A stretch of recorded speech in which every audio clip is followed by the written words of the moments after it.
Am I the a-hole for refusing to attend my brother's wedding and recommending him to get a paternity test?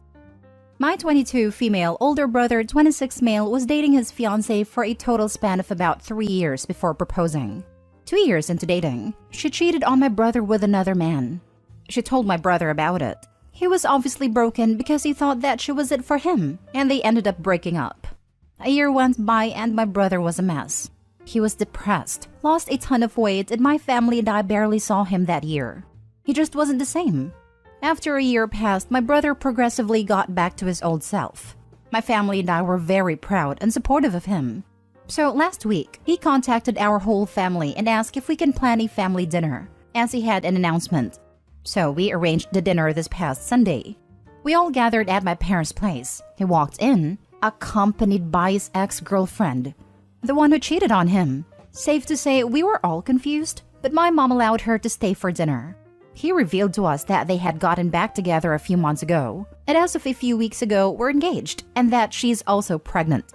The table was so silent you could hear a pin drop. She explained to myself and my family that she had made a mistake that she deeply regretted, and realized that my brother is the love of her life. I asked her if she thinks it's a little too late for that, after she cheated on my big brother and humiliated him to all his friends and family like that. My brother told me to calm down, and his fiancée told me that it's their business, and it's time for us to get over it and move on. I am very aware that my brother is a grown adult who makes his own decisions and isn't influenced by anyone. I also am aware that his relationship is his business, but he told my family and I that his fiancée cheated on him. So obviously we are going to have our own opinions about the situation and about her. He can't expect us not to. He told us that he would love if we would support them and attend their wedding in a few months, as they want to do it before the baby comes. I told my brother congratulations, but I will not be attending the wedding and that I think he should get a paternity test for the baby. His fiancée got extremely offended and started going off on me, saying that I'm slut-shaming her and that she doesn't deserve this treatment. I told her if the shoe fits, ... She stormed out of my apartment and my brother followed after her. He has now been messaging me saying that I need to apologize to his fiancée and accept her into the family by attending the wedding. She's been sending me nasty texts telling me off. My father and grandparents both agree with me that my brother should get a paternity test, while my mom has always favored my brother and feels that we need to forgive his fiancée and move on. Am I the a-hole for not attending my brother's wedding and telling him to get a paternity test? Info: my brother's fiancée is a couple months pregnant. They claim they got back together a few months ago. That's why I suggest a test to my brother. Now for the top comments. Not the a-hole. A paternity test is in order, and maybe also a brain check for your brother. If the baby is born while they are married, it's legally his. This conversation with your brother would be better had just the two of you in private, both trying to keep calm, and no name calling. Make sure he knows whether it's his or not. He will be legally and financially responsible. You can't force him to want to know for sure, but you can make sure he understands it's a lifelong commitment. Not the a-hole. Haha, amazing. Not the a-hole. But for real, your advice was quite sound. Maybe a little tasteless to say right in front of her, but if the baby is indeed your biological nephew, she should have no issues taking a test. In fact, she sounds like the kind of person that would gleefully gloat that she was right, and you guys were all being jerks. The fact she is sending you nasty texts for one somewhat tasteless comment makes me think that the baby might not be your brother's. You're right, the timing is suspicious. If she takes the paternity test and it is his, the right thing to do would be supportive and attend the wedding, and try and forget the past as best you can. But I have a feeling this won't be the case. Good luck to you and your brother, OP. She was giving my family and I so much attitude at the table when my brother was talking to us. So in the moment, I thought the comment was warranted. Oh, by all means, I think most people would have done the same. Next story. Am I the a-hole for not making my brother and his fiancée a wedding cake after they refused to pay me? I, 25 female, love to bake. It's a big passion of mine and something I love to do as a hobby in my free time. I have an Instagram account that I use to show off my work, which is mainly the cakes I bake and decorate. I make these cakes for family and friends for birthdays or special occasions like Christmas, Easter, etc. I never charge for these cakes, but I'm always compensated in some way by family and friends. They'll usually gift me money or a gift card to my favorite restaurants, or make me a dish in return as a thank you. Now, my younger brother 23 male and his fiancée 23 female were planning their wedding and asked me a few months in advance if I'd be able to make their cake for them. This would be my biggest order yet, as they wanted a 3-layer cake as the wedding was for 75 people, and the flavor of strawberry shortcake as is their favorite. I was hesitant at first, but agreed to make the cake, under the condition that I was compensated for it. I explained to them that this was the biggest order I've ever had, and was going to take up a lot of my time, labor, and be costly. I gave them a very fair price for a cake of that caliber. They agreed. I also made it clear that I wanted to be paid before the wedding. I provided them multiple sketches of what the cake would look like, made a practice batch of the actual cake so that they could sample, and they loved the cake and approved of everything. Fast forward to last week, 6 days before the wedding. I contacted my brother for my payment as I was going to get started on buying the rest of the ingredients for the cake, minus the strawberries. I was going to do that closer to the date so they could be fresh. He assured me he'd drop off my check the next day. Next day came, brother went MIA and no check arrived, so I tried to contact him again. Next day came, no check again. I offered to drive to their house and pick up the check, but they made an excuse that it didn't work with their schedules. So, the day before the wedding, I contacted both my brother and his fiancée asking again. They blew up telling me that I'm a selfish witch for charging them, when I don't charge the rest of the family and that they refuse to pay, but demanded me to make the cake. I said no, and explained my terms again. They called me a selfish a-hole and said I better make the damn cake. I again said no, so the day of the wedding, I decided not to attend due to the amount of disrespect they showed me. Well, my brother, his fiancée, and her family are now blowing up my phone, sending me all kinds of nasty messages. My family are trying to stay out of it, but don't think I should have screwed them like that. Am I the a-hole for not making the cake after they refused to pay me? Edit. I was charging them $400. They knew exactly what they were doing. For anyone who is giving you a hard time about it, tell them you're certainly welcome to make a free wedding cake for them. Not the a-hole. Worst part is, it wasn't just for them. It was by no means a small wedding. It was for 75 people. That's a lot of cake. Not the a-hole. And for a 25-year-old woman, you have a remarkably good ability to set and enforce a boundary, and not be guilted into doing things. I think many people in your situation would have made a cake out of a sense of guilt, and then just be resentful afterwards for being out all the time and money. Then they'd be posting here wondering if they are the a-hole for being mad and asking for the money over and over after the fact. Your way or the other way people would be mad, because they're entitled users. You shut it down on the front end. Well done. In fact, I would argue they still owe you about $50 for the time you spent making the sketches and the sample cakes. My money estimate is based on what you said about charging $400 for the full cake. Your brother and his now wife are entitled a-holes, but you're definitely not. You were upfront about the charges, and $400 for a 75-person wedding cake is pretty inexpensive. They agreed to this, and then tried to guilt you into doing it for free at the last minute. The fact that her family's piling on shows the familial level of entitlement going on there. This is the type of thing that would cause me to go either low contact or no contact. It doesn't sound like you'd be missing out on much. Next story. Am I the a-hole for being brutally honest with my friend before her wedding? My best friend for the last 10 years is getting married in a few weeks. This past weekend was her bachelorette party. She got quite wasted. But I don't drink a lot, so I played it safer and stayed pretty coherent. At one point, she was in the bathroom vomiting and crying, looking through pictures of her ex on Instagram. All the other girls were comforting her and talking about what a piece of trash he is, etc. The next maybe hour turned into fixation on her ex, how they should have been the ones married, etc.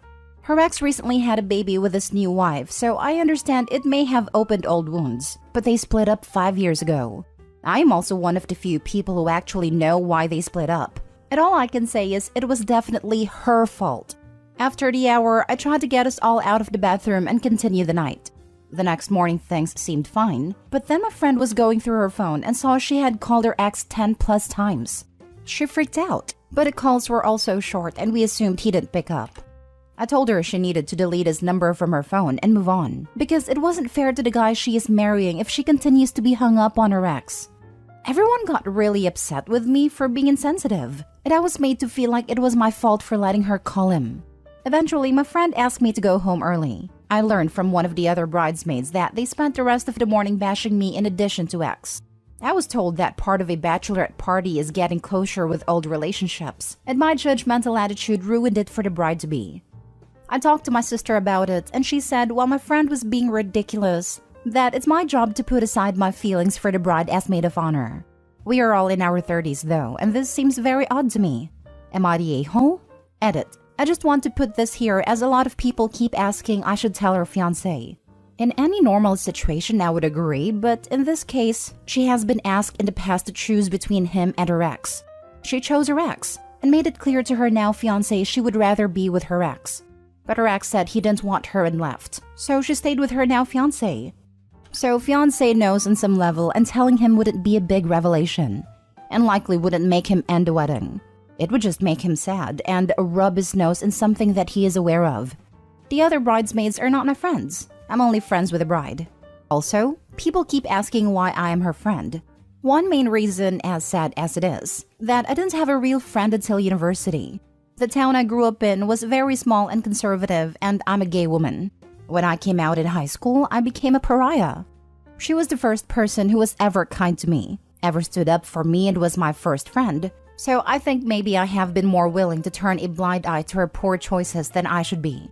But I am reconsidering that now. I do have a much better and broader support circle now, but I do think I see her as that kind freshman and sort of my savior, which clouded my judgment in not being more upset with her toxic choices over the years. Now for the top comments. I was told part of a bachelorette party is getting closure with old relationships. No.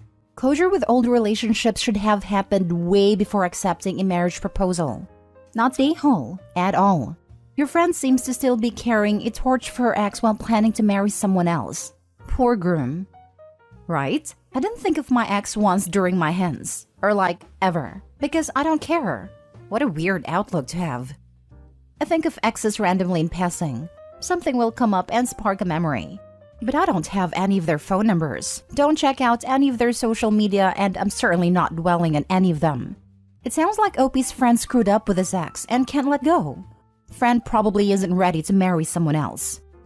Not the a-hole. I'll never understand these friend groups that never tell each other the real truth. She doesn't sound like much of a friend, to be honest. Plus, I thought the point of a bachelorette party was one last night out as an unmarried woman, not spending the night wishing I was marrying my ex? The fact is, I feel bad for the groom, because he's obviously second choice and he'll probably get treated like crap. The worst part is, she usually does say things like how important honesty is, and that friends are supposed to look out for each other, so I'm just very confused. With people like that, they are, until the truth is told to them. She probably felt threatened by you that hold knowledge others don't. She's probably scared you'll blow up her wedding. Don't worry, she will blow up her own marriage. Clearly not the a-hole here. You did nothing wrong in telling your friend to respect their partner and delete their ex's number. The group sounds problematic, and I hope you don't hold yourself in bad esteem because of their behavior. Thank you. My only worry is a lot of people do tend to say the bride is always right, so I worried I messed up. But I'm glad some people see it the way I did. Last story. Am I the a-hole for telling my husband's parents to stop telling people my name is Catherine and for embarrassing them in front of their friends? My name is Rin. Just Rin, not Catherine. But ever since my in-laws have met me, they have gotten the idea that my actual name is Catherine, and Rin is just the nickname. I have asked them not to introduce me or tell people it's my name, but they always go back to it. My husband and I took a small break from them when it continued, and they apologized and seemed to be doing better. Then, for my mother-in-law's birthday, we were invited to celebrate with them, and a couple of her friends came up to me and asked if I was Catherine. They said mother-in-law talked all about me. I decided to get a little bit jokey instead of annoyed, and played upon it saying mother-in-law is so forgetful, and that I was so sorry she told them the wrong name. That I'll need to write my name on everything she owns so they don't forget. Her friends found it funny, but told her it was weird that she gave them the wrong name. She and father-in-law came up to me close to the end of the party, and I told them to stop telling people my name is Catherine, and they need to accept that my name isn't up to them. They claim I was rude and that it was awful for me to try and embarrass them in front of their friends by joking with mother-in-law's friends. My husband told them they should have listened, but they're saying I took it too far, and maybe I did. Am I the a-hole? How are they unaware that they're embarrassing both you and themselves in front of their friends? It's a basic of decent manners to get people's names right, to the best of one's abilities whenever possible. Not the a-hole, Rin. I like your sense of humor. You could always just add Kath to the front of their names. Hi everyone, I'd like you to meet my mother-in-law, Kath Margaret, and my father-in-law, Kath Robert. And this is their dog, Kath Fido. It is a catastrophe. What a couple of Kath holes. Not a hole. Can I introduce you to Brian, my mother-in-law, and Stephanie, my father-in-law?